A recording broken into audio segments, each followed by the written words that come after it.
Le retour d'expérience sur quand je lance l'entreprise de fabrication de produits capillaires, c'est que déjà, elle est née d'un constat. J'avais des problèmes avec mes propres cheveux. J'ai décidé de partager les astuces que j'utilisais pour résoudre les problèmes de mes propres cheveux. Et je me suis rendu compte qu'il y avait énormément de personnes qui avaient le même problème que moi. On dit souvent que lorsqu'il y a un problème, il y a aussi une opportunité d'affaires. Du coup, je me suis demandé comment est-ce que je pouvais donc convertir toutes ces personnes qui ont des problèmes avec leurs cheveux en de l'argent dans mes poches. J'ai commencé avec le conseil, sauf que le conseil amenait à « tu vas recommander un produit qui, une fois de plus, permet d'enrichir une team étrangère ».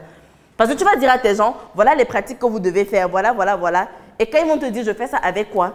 Tu vas encore recommander les mêmes gars que j'ai montrés tout à l'heure.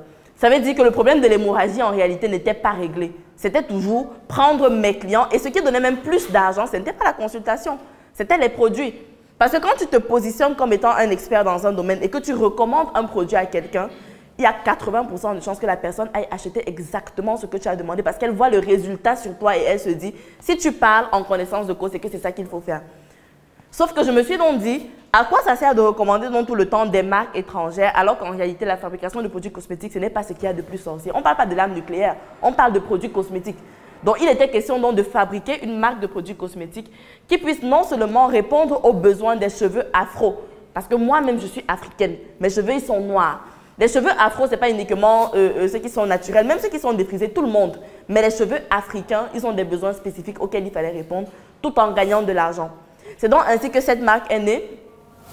Et au travers, je veux dire, on a rencontré ce même problème, que ce soit quand je parle de l'incapacité de produire en grande quantité, c'est parce que je l'ai vécu. Je vais même dire à un niveau, je le vis, parce qu'il y a toujours des fluctuations. Je ne contrôle pas ma chaîne d'approvisionnement d'un train. Il y a tout le temps des fluctuations dessus.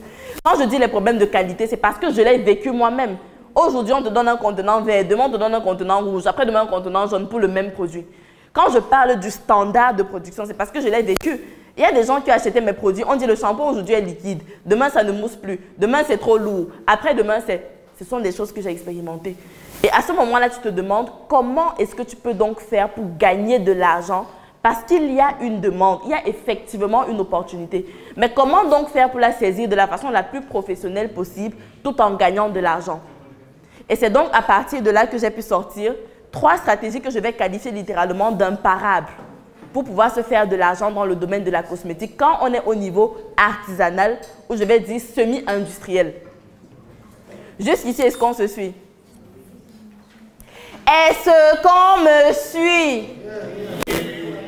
C'est quand vous êtes fâché parce que j'ai dit que l'industrie était cruelle. Oui, madame. Oui, madame. On va y aller avec la première stratégie.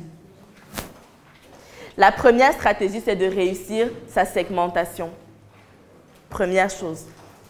Ça veut dire que quand on est dans l'artisanat ou la semi-industrie, on ne peut pas viser tout le monde. Tu commences à avoir des problèmes d'approvisionnement de quantité quand tu veux embrasser une trop grosse part de marché que tu ne peux pas saisir avec tes capacités. Par contre, tu peux essayer de cibler une petite part de personnes, mais qui te donne énormément de chiffres. Je pense que c'est la loi du 80-20. Il y a 20% de personnes qui vont te permettre de réaliser 80% de ton chiffre et 80% de personnes qui, eux tous, ils réalisent à peine 20% de ton chiffre d'affaires. Concentre-toi donc sur les personnes qui sont capables de payer le plus haut prix pour le meilleur service. Concentre-toi sur eux. On a dit qu'on devait apprendre à fabriquer ces 2 produits. Pourquoi? Parce que avec l'expérience de la demande que j'ai eu à rassembler avec l'entreprise de Queen, on s'est rendu compte que les problèmes capillaires les plus récurrents, on va dire c'est la